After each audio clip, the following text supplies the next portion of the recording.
Thank you for plugging into this Family Life News podcast, streaming issues-driven, family-focused news.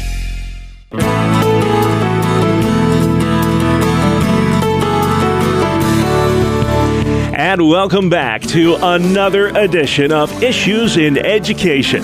Mondays during the Noon Report, we spotlight the issues that matter most to our public schooling families with the good Dr. Ralph Kerr at the Teaching and Learning Institute. Another day closer to Christmas. Ralph, I hope you're ready. There you go. I am almost. Yeah. Got all that shopping done, and here we go. I keep saying on this program, the one job I would not want to have right now is the job of a school superintendent. That goalpost when it comes to guidelines for reopening in New York seems to be constantly changing. If you would explain why that is and how difficult it makes it for our school administrators these days. Well, it is really difficult, Bob. You know, we had first the yellow and orange and red zone, and then it seemed like once the numbers started going up again, the governor decided to change the parameters within those zones. And every time that happens, it just is more confusing. And it's very difficult because almost on a at least weekly, if not daily basis, the numbers get changed as far as how many infections can be involved, how many people need to be tested.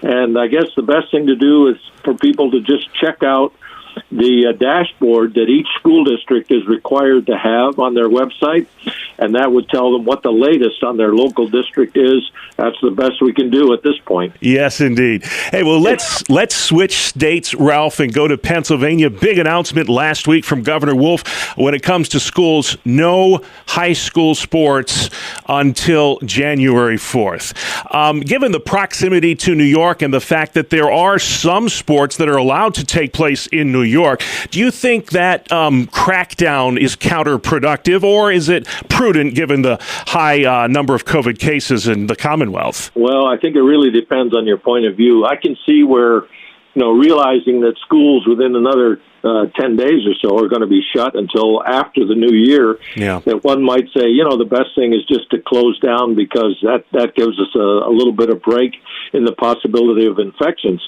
The problem with that, though, is that student athletes have been, looking forward to getting going, and both they and their parents are used to, particularly in basketball, of having, Christmas tournaments and that, which has become sort of a tradition within the families that are athletes. Yeah. So that's a problem. And then you think, well, what are the athletes going to do over this period of time? Mm-hmm. They're going to get together with their friends somewhere and, be interacting with each other. So it's a two-edged sword, really, all the way around. It really is. And then finally, and we've talked about this before, but I saw a survey, I believe in the Houston Chronicle of all places, that showed 4 in 10 students nationwide, remote learning is not working. 4 out of every 10 students. Once this vaccine starts to take effect, Ralph, and this week we're already starting to see the first inoculations, when do you think realistically that schools will get back to normal? Well, I think in terms of the survey, first of all, I don't know who they surveyed, teachers, students, or parents, but I'm shocked that it would only be 4 out of 10. Yeah. What I hear from people that I talk to is it's more like 8 or 9 out of 10 are just not. It's just not working for them.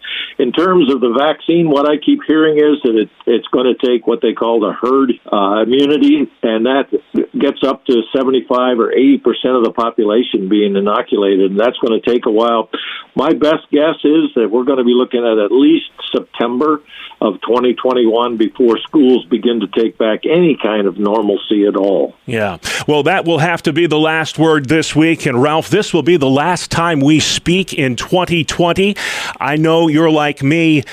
Good riddance. Don't let the door hit you where the good Lord split you as far as that goes. But we just want to take this time and just wish you and yours a very Merry Christmas and a Happy New Year. Thank you, Ralph. Thank you, Bob. And certainly I would express a Merry Christmas and Happy New Year to all our listeners as well, and to you and your family. God bless you. Thank you.